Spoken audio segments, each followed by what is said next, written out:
నమస్తే. Welcome to our channel. నేను పద్మిని. ప్రస్తుతంతో పాటు ప్రముఖ ఆధ్యాత్మికవేత్త స్రవంతి గారు ఉన్నారు. మాట్లాడదాం అక్క. నమస్తే అక్క. నమస్తే మా. శ్రావణ మాసం మొదలైందక్క ఈరోజు. శుక్రవారంతోటే మొదలైంది. అయితే తిరుపతిలోని ఒక గాంధీపురంలోని ఒక స్థానిక శివాలయంలో ఒక అద్భుతం చోటు చేసుకుంది.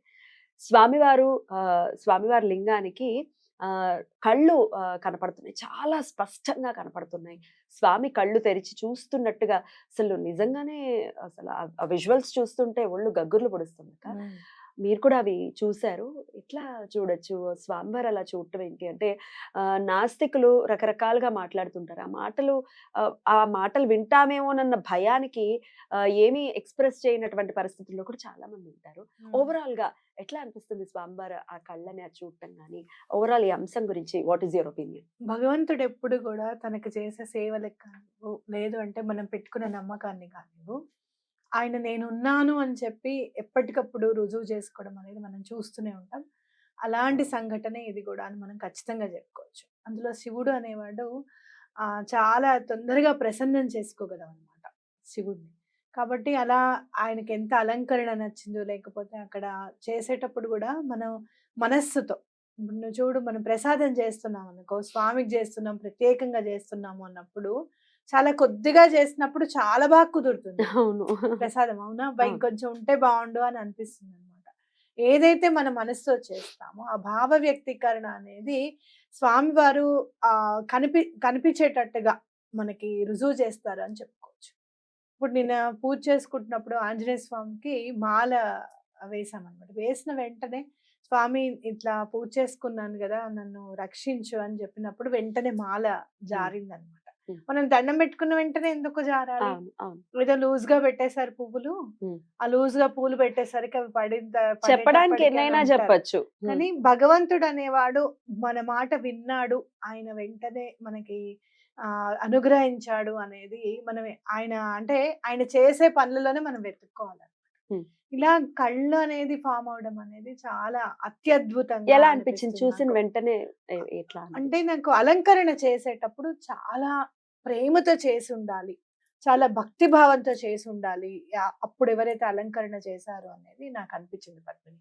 ఎందుకంటే ఏ రోజైతే మనస్ఫూర్తిగా అలంకరణ చేస్తామో ప్రస్ఫుటంగా నేను మామూలుగా ఇంట్లో చేసుకునే పూజలోనే ప్రస్ఫుటంగా చిరునవ్వు అనేది కనిపిస్తూ ఉంటుంది. మనం మామూలుగా నువ్వు అబ్జర్వ్ చేయి, పులికాపు చేసుకున్నప్పుడు గూడా అమావాస్య తర్వాత మనం పులికాపు చేసుకుంటాం గదా! అప్పుడు గూడా చాలా దేదీప్యమానంగా వెలుగొందుతూ ఉంటుంది. అదే పూజ గది, అవును. అవే బొట్లు పెడతాం, విగ్రహాలు. అవే విగ్రహాలు అవే. కానీ మనం ఆ రోజు ఏ రోజైతే కూర్చొని నిష్టగా అన్నిటిని మనం చక్కగా తుడిచి బొట్లు పెట్టి అన్నీ చక్కగా పెడతామో, అంటే మనం పెట్టేటప్పుడు గూడా ఏదో ఒకటి అనుకుంటూ ఉంటామా? ఇప్పుడు ఇది బాగొచ్చింది బొట్టు అని హ్మ్. అనుకుంటాం. హ్మ్. ఒక్కోసారి పెట్టిన తర్వాత భలే రౌండ్‌గా వచ్చింది అని అనుకుంటాం. అలా మన భావ వ్యక్తీకరణ అనేది స్వామివారి భావాలు కూడా బయటకు పడతాయి అనేది మనం ఖచ్చితంగా చెప్పుకోవచ్చు. హ్మ్. అయితే ఇక్కడ మనం అంటే వాళ్ళు బాగా అలంకరణ చేసేటప్పుడు చాలా మనస్ఫూర్తిగా గాని చేసుండాలి. లేదు అంటే గనక వాళ్ళకేదైనా సమస్య ఉందో, లేకపోతే వాళ్ళకేమైనా కోరిక ఉందో, హ్మ్. ఇన్నాళ్ళ నుంచి నేను చేస్తున్నాను గదా స్వామి! నువ్వున్నావు అని చెప్పి నిరూపించుకో అని చెప్పి కూడా మనం అంటూ ఉంటాం. హ్మ్. అవును. నువ్వున్నావని నువ్వే నిరూపించుకోవాలి, లేకపోతే కాదు అని అంటూ ఉంటాం. లేదా అక్కడ వచ్చిన భక్తులు గూడా ఏదైనా సమస్యతో వచ్చినప్పుడు ఇన్నాళ్ళ నుంచి నీ దగ్గరికొస్తున్నాను, కనీసం నన్నసలు చూస్తున్నావా లేదా అని గూడా అలాంటి సందర్భాల్లో తప్పకుండా స్వామి నేనున్నాను అని చెప్పి రుజువు చేసుకుంటారు అనేది మనం గుర్తించాలన్నమాట.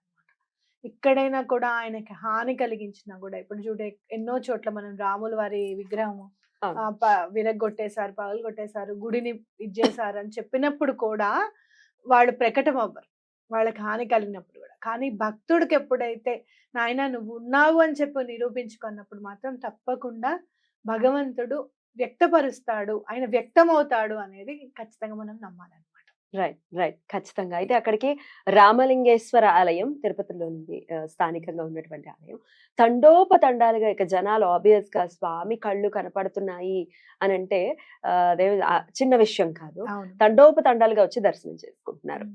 అయితే స్వామికి అసలు మామూలుగా మనం శాస్త్ర పరంగా మాట్లాడుకుంటే అరూప రూపి ఆయన. ఆయనకు ఒక రూపం అంటూ ఏమీ ఉండదు. లింగం ఆకారంలో ఉండటం కానీ, లేకపోతే ఒక శిలని మనం విగ్రహంలా చేసుకుంటే మన మనసుని కంట్రోల్ చేయటానికి, లేకపోతే దాని మీద దృష్టిని సారించటం కోసం ఒక శిలని పెట్టటం, విగ్రహారాధన చేయటం అనేది చేస్తూ ఉంటాం. ఇక ఈ విగ్రహాన్ని స్థాపించే విషయంలో రకరకాల యంత్ర స్థాపన ఉంటుంది. అక్కడ ఎనర్జీ కేంద్రీకృతం అవ్వటానికి డెఫినెట్ గా చాలా రకాలున్నాయి. అట్లాగే పక్కన పెట్టేస్తే ఇట్లా స్వామి కనిపించడం అనేది అసలు దాన్ని ఎట్లా నమ్ముతారు అని కొంతమంది మాట్లాడుతున్నారు. దాన్ని ఎట్లా అర్థం చేసుకోవచ్చు? ఇప్పుడు మీరు చూడండి, ఉన్న విగ్రహానికి ఏమన్నా కళ్ళు అవన్నీ కాదు, మన లింగానికి మీకు కళ్ళు లాగా కనపడుతున్నాయి. ఇక్కడ శివుణ్ణి పూజించేటప్పుడు మనం ఏంటంటే, మామూలుగా వెంకటేశ్వర స్వామి గుడికి వెళ్ళామనుకో, స్వామికి హృదయంలో లక్ష్మీదేవి ఉంటుంది అంట, అమ్మవారు ఎక్కడో కింద ఉంటారు ఉత్సవ విగ్రహం రూపంలో ఉంటారు. అలా మనం ఏ క్షేత్రానికి వెళ్ళినా, ఇప్పుడు విజయవాడ కనకదుర్గమ్మ దగ్గరికి వెళ్ళాం అనుకోండి, అమ్మవారు ఉంటారు, తర్వాత స్వామి మల్లికార్జున స్వామి పక్కన ఉంటారు. శ్రీశైలంలో కూడా అలా. కానీ లింగము అనేసరికి చాలా ఆనందకరమైన విషయం ఏంటంటే, స్వామి పరివారం మొత్తం ఉంటుంది. మీరు లింగానికి ఆయనకి అరూప రూపే, ఆకారం లేదేమో కానీ ఉన్న ఆకారంలో అందరూ ఉన్నారు. కాబట్టి ఇక్కడ ఏ అమ్మవారే చాలా చేసిన పూజలకి చాలా అంటే చాలా సంతోషించిందో, లేకపోతే గణపతి సంతోషించాడో, మానపట్ట మీద కూడా గణపతి ఉంటారు కూడా ఉంటుంది కదా.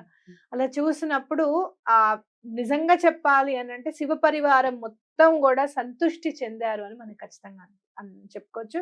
అలాగే ఎక్కడైతే మనకి కళ్ళు ప్రస్ఫుటంగా, ఇప్పుడు మీరు అవి కళ్ళు కాదు అని అనుకుందాం, మరి ఓన్లీ కళ్ళ ప్లేస్ లో అక్కడే ఎందుకు ఫామ్ అవ్వాలి? కళ్ళలాగే మనకి ఎందుకు కళ్ళలాగానే ఎందుకు ఫామ్ అవ్వాలి? కొంచెం కిందకో మీదకో ఫామ్ అవ్వచ్చు. మీరు లింగం ఇట్లా ఉంది అంటే మగవర్చస్ ఇట్లా ఉంది అని అనుకుంటే సేమ్ కళ్ళు ఎక్కడైతే ఉండాలో అక్కడే ఫామ్ అయ్యాయి.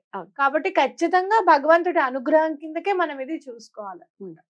అయితే తండోపతండాలుగా వస్తున్నారు, వేలం వెర్రిగా వస్తున్నారు అని చెప్పి కూడా మాట్లాడడం అనేది జరుగుతుంది. అయితే అక్కడ బలానా స్వామి వచ్చారు, ఇప్పుడు దత్తాత్రేయ స్వామిదే అనుకో, ఇప్పుడు నేను మాణిక్య ప్రభు చరిత్ర చదువుతున్నాను, స్వామి వచ్చారు అని అంటే ఎక్కడ లేని వాళ్ళందరూ ఆ ప్లేస్కి వచ్చేసి అక్కడ మళ్ళీ నిత్యమంగళంగా ఉంటుంది. ఎంతో మంది అక్కడ అదేంటి అంగళ్ళు ఓపెన్ చేసుకునే వాళ్ళు అంగళ్ళు, లేకపోతే అక్కడికి వచ్చి దానానికి ఇచ్చేవాళ్ళు దానం ఇవ్వడం, స్వామిని కలవడానికి వచ్చేవాళ్ళు, ఆయన ఎక్కడుంటే అక్కడ ఎంతో మంది వచ్చేవారు. అట్లా స్వామిని మరి చూడాలి అని అనుకున్నప్పుడు లింగానికి ఎక్కడ కళ్ళు అవి ఉండవు. మీరు చూస్తే గనక కేవలం ఉజ్జయిని మహాకాల్ టెంపుల్లో మాత్రమే ఆయనకి కళ్ళు, అవన్నీ కూడా చేస్తారు. ఇంకెక్కడ కూడా మనకి కనిపించవు. అలాంటిది ఇక్కడ కనిపిస్తున్నాయి. అదే ఎప్పుడు కూడా వాళ్ళు ఎప్పుడు అక్కడ అలా కళ్ళు వచ్చేటట్టుగా తయారు చేయడం కానీ అలాంటివి ఏమీ చేసి ఉండకపోవచ్చు. కానీ ఇప్పుడు ఫామ్ అయ్యాయి ఖచ్చితంగా అంటే శివుడి అనుగ్రహం తప్పకుండా ఉందని చెప్పుకోవచ్చు. కొన్ని కమెంట్స్ చూస్తే కొంచెం హేయంగానే కమెంట్స్ చేసేస్తూ ఉంటారు. అంటే కొంచెం కూడా విచక్షణ ఉండదు. సరే, అందులో చూసి అదే నేరం కాదుగా, ఆనందాన్ని పొందటం, స్వామి ఉన్నాడని నమ్మడం నేరం. నేను కూడా ఒకసారి మొన్న నేను చూశాను, చూస్తే పువ్వు అమ్మ వారాయి అమ్మ పువ్వు ఇవ్వమ్మా నీ బిడ్డనమ్మా అని చెప్పి అడుగుతూ ఉంటే లాస్ట్ కి వీడియో అయ్యే టైంకి పువ్వు పడుతుంది. దాన్ని కూడా కమెంట్ చేశారు. ఏమని? అదేంటి దానికి కమెంట్ చేస్తూ వీడియో చేశారు. లూజ్ గా ఉన్న పువ్వు ఏదో పడిపోతుంది, లూజ్ గా ఉన్న పువ్వు పడిపోతే అమ్మవారు అనుగ్రహించేసిందని వీళ్ళు ఫీలింగ్. దేవతలు ఎవరు పళ్ళు పువ్వులు వేయరు, వేస్తే వాళ్ళు రాఘవేంద్రలో బిఏలు అవుతారు. సేవ పేరుతో సేవ కాదులే, ఫౌండేషన్. మరి అట్లాంటి మాటలు మాట్లాడుతుంటే చాలా జుగుప్సాకరంగా ఉంటుంది అనమాట. అదే నేను అడిగే ప్రశ్న కూడా. అది చూసి అది నేరమేం కాదు కదా, స్వామి ఉన్నాడని దండం పెట్టుకుంటే ఏమిటి నీ ప్రాబ్లం ఏమిటి ఇందులో? అదే నేను కూడా మొన్న అమ్మవారి దగ్గరికి వెళ్ళినప్పుడు చాలా పెద్ద సమస్యలో ఉన్నామని నీకు తెలుసు. వెళ్ళినప్పుడు అమ్మ నాకు నువ్వు ఉన్నావు, నువ్వు అనుగ్రహించావు అనేది నాకు ఇప్పుడు కావాలి. ఇందాక నేను ఏం దండం పెట్టుకుంటున్నానని నాకు అర్థం కాల. ఇప్పుడు పూజ అయింది కాబట్టి నేను నిన్ను అడుగుతున్నాను అనంగానే పువ్వు పడింది. పడాలని నేను అనుకున్నాను, నాకు పువ్వు వేస్తే నాకు ధైర్యం వస్తుంది అని అనంగానే వెంటనే పువ్వు పడింది. ముందే పడొచ్చుగా, అవునా కాదు? పడకుండా కూడా ఉండొచ్చు. అలానే నెక్స్ట్ డే మళ్ళీ నేను అమ్మవారి టెంపుల్ కి వెళ్ళినప్పుడు మామూలుగా ఇట్లా దండం పెట్టుకున్నాను, ఏం అడగలేదు. ఒక్కసారి ఒళ్ళో వేసినట్టుగా మాలలన్నీ కింద పడ్డాయి అన్నమాట. అట్లా మనం అమ్మవారు ఇంకా భగవంతుడు ఎలా ఇస్తాడు సంకేతము? ఉమ్, ఇప్పుడు భగవంతుడు సంకేతం ఇవ్వాలి అని అంటే ఇట్లానే ఇవ్వాలి. ఉమ్. నేను ఇప్పుడు ఈ రాఘవేంద్రరావు బిఏ గురించి మాట్లాడాలి సందర్భము అని అంటే ప్రతిదీ పట్టుకొని మీరు తిడతారా అన్నట్టుగా అంటారేమో అని చెప్పి నేను కూడా ఏం అనలేకపోయా. ఉమ్. అంటే హేయంగా మాట్లాడే వాళ్ళు, కమెంట్స్ చేసేవాళ్ళు ఏంటి అని అంటే నాకేమనిపిస్తుంది అంటే వాళ్ళ కష్టం అంటే ఏంటో తెలియదు, లేదా ఆ అదృష్టం. కష్టాన్ని దాటుకుంటూ వచ్చేసి ఆ కష్టాన్ని మర్చిపోయన్నా అయి ఉండాలి. ఎదుటివాడు పడేటటువంటి కష్టాన్ని కనీసం మానవత్వంగా కూడా చూడలేని పరిస్థితుల్లో ఉండి ఉండాలి. పరిస్థితుల్లో ఉండొచ్చు. అమ్మవారిని పువ్వు మీరు నువ్వు చూడు కావాలంటే అమ్మవారు సంకేతం అసలు అడగడం ఏంటి ఇవ్వడం ఏంటి అనేటట్టు ఉంటుంది. నువ్వు చూస్తే మహాకాళి అమ్మవారిది పెద్దగా ఉంటుంది, ఇక్కడ అవును, పెద్ద అవును, పెద్ద ఇట్లా ఉంటాయి. అవును. వాళ్ళు ఇలా ఓన్లీ చేయి పెడతారు అంతే. వస్తాయి. వెయ్యమ్మా వెయ్యమ్మా అని అంటే చాలు ఇట్లా పడిపోయింది. నేను ఇట్లా అంటే హైప్ ఇస్తున్నారేమో అని అనుకుంటారు. ఒక అమ్మాయి పూజ చేస్తూ ఉంటుంది, అన్ని పూజలు చేసుకుంటుంటుంది. ఆ పిల్లది కూడా నేను చూసాను. ఆ పిల్ల పూజ అంతా అయిపోయిన తర్వాత ఇట్లా అడుగుతూ ఉంటే దొర్లి ఆ అమ్మాయి చేతిలో పువ్వులు పసుపు కుంకుమ పడ్డం నేను చూసాను. బా. అంటే ఎంత అదృష్టం ఉండాలి. ఉమ్. అట్లా అడగగానే అమ్మవారు పలికింది అని అంటే ఎప్పుడైనా గుర్తుపెట్టుకోండి, సామూహికంగా చేసే పూజలకి చాలా వాల్యూ ఉంటుంది. ఉమ్. అందుకనే మనము కూర్చొని హనుమాన్ చాలీసా ఒక 11 మందిని 11 సార్లు చదివితే 121 సార్లు చదివినట్టు లెక్క అవుతుంది అనమాట. ఆ ఫలితం అనేది ఎక్కువగా ఉంటుంది. ఇట్లా గుళ్ళో కూడా అంతమంది వస్తున్నారు అని అంటే ఎవరి పూజ ఫలించిందో ఉమ్. భగవంతుడు ప్రకటన అవ్వడానికి ఒక్కడు మంచి చేస్తే చాలు. ఉమ్. ఆ ఎవరి పూజ ఫలించిందో వాళ్ళందరూ దగ్గర ఉన్న వాళ్ళందరూ కూడా చాలా అదృష్టవంతులు. ఇలాంటివి చూస్తూ ఉంటే గనక చాలా నమ్మకం అనిపిస్తుంది అన్నమాట. ఇంకా ఖచ్చితంగా అక్క. ఉమ్. మీరు ఈ మాట అంటుంటే రమణులు వెళ్ళిపోయేటప్పుడు కూడా జ్యోతి రూపంలో ఆయన కొండలో కలిసిపోవటం అనేది కొన్ని వేల మంది చూశారు. అవును. ఎంతమంది మరి రమణులకి భక్తులయ్యారు? ఉమ్. అక్కడ వాళ్ళకే కనిపించచ్చు కదా, అవును. భక్తులు కాని వాళ్ళకు కూడా కనిపించారు. అవును. అది ఫోటోలు తీసి అప్పట్లో పేపర్లో పడిన విషయాలు కూడా ఉన్నాయి. అవును. సో మీరు అన్నది 100% కరెక్ట్ అక్క. కానీ నేను క్షేత్రాలకు వెళ్ళినప్పుడు ఒకళ్ళతో ఒక మాట అన్నా అనమాట. మీరు ఎంత అదృష్టవంతులు రోజు చూడొచ్చు అని అంటే, అమ్మా మీరెలా 2 ఏళ్లకోసారి 3 ఏళ్లకో చూస్తారు, మేము అలానే అమ్మా. ఉమ్. మాకు ఇక్కడ ఉన్నా కూడా స్వామి అనుగ్రహం కావాలి. ఉమ్. ఒక్కొక్కసారి ఇప్పుడు మా ఇంట్లో కొంతమంది ఉన్నారు, రోజు వెళ్ళి దర్శనం చేసుకునే వాళ్ళు. కొంతమంది మేము ఉన్నాం, ఇప్పుడు 2 ఏళ్ళైంది నేను చూసి ఇక్కడే ఉన్నాను.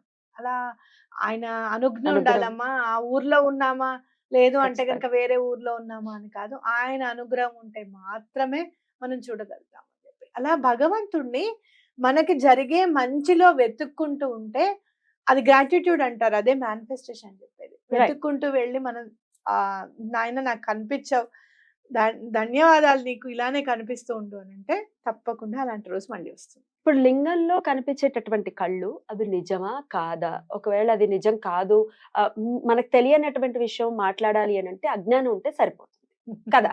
తెలుసుకోవాలి అంటే బోల్డ్ అంతా చదువుకోవాల్సి ఉంటుంది. సో నేను అడగదలుచుకుంది ఏంటంటే, ఇప్పుడు చాలా తీసి పారేసేయటం ఎటువంటి పాప కర్మని మూట కట్టుకునే పరిస్థితి ఉంటుంది అనుకోవచ్చు. ఒకవేళ నిజంగానే స్వామి కనిపించారే అనుకుందాం, ఒకవేళ కాదు ఇది నిజం కాదు అంటే. శివుడికి కళ్ళొచ్చాయి అని అన్నప్పుడు నేను నిన్ననో మొన్ననో ఒక వీడియో చూసాను, అది ఖచ్చితంగా అది కాదు అని నా మనసు అనిపించింది. అందుకే దాని గురించి మాట్లాడుతుంటే ఇప్పుడు వీడియో వచ్చింది మనం మాట్లాడదామంటే, నేను చూసానంటే అది కాదు అని నేను అన్నాను. అన్న తర్వాత వెంటనే నువ్వు వీడియో చూపించిన తర్వాత అలర్ట్ అయిపోయాను, అరే ఇది కాదు నేను చూసింది, ఇక్కడైతే మాత్రం కళ్ళు ప్రస్ఫుటంగా కనపడుతున్నాయి. అంటే మనకి తెలియనప్పుడు మనం అనుకోవడం వేరు, తెలిసి మన కళ్ళంపుడు చూసినప్పుడు మన మనసు చెప్తుంది ఇది నిజము అని చెప్పి చెప్తుంది.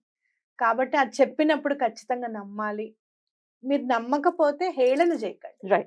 మీరు నమ్మలేదు, లెట్ ఇట్ బి, వదిలేసేయండి.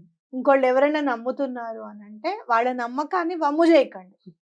అన్లెస్ అంటే అది చాలా మూఢనమ్మకంగా మారుతోంది అన్నప్పుడు, మూఢనమ్మకం అంటే ఏంటి? ఇవాళ కళ్ళు ఇవాళ స్వామి నేను ఇక్కడ కూర్చుంటాను నాకు తెచ్చిస్తాడు స్వామి, ఎలా పెడతాడో అని అంటే అది సంసారం ఉన్న వాళ్ళకి పనికిరాదు, సన్యాసులకు మాత్రమే పనికొస్తుంది. కాదురా నీకు సంసారం ఉంది, నువ్వు అలా చేయకూడదు, నువ్వు కష్టపడితే నీకు వస్తుంది నాన్న, నీ వెనకాలే ఇంకా 4 ఉన్నారు, వాళ్ళని కూడా నువ్వు చూడాలి అని చెప్పడం మన బాధ్యత. అలా మనం సోమరితనంతో ఉండి వచ్చేస్తాయి అని చెప్పడం అనేది కరెక్ట్ కాదు. అప్పుడు అనాలి నువ్వు పని చెయ్యి, నువ్వు ఎగ్జామ్ రాయి, 70% రాయి, భగవంతుడు మెచ్చి నీకు ఇంకో 10 మార్కులు వేస్తాడు అని చెప్పడం అది నమ్మకమే అవుతుంది. ఖచ్చితంగా అలాంటి నమ్మకం ఉండాలి కూడా మనకి. చాలా అద్భుతంగా తెలియజేశారు.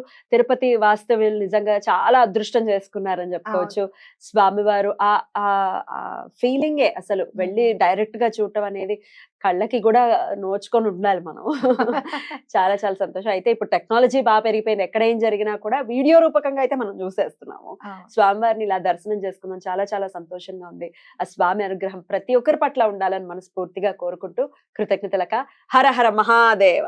శంభో శంకర.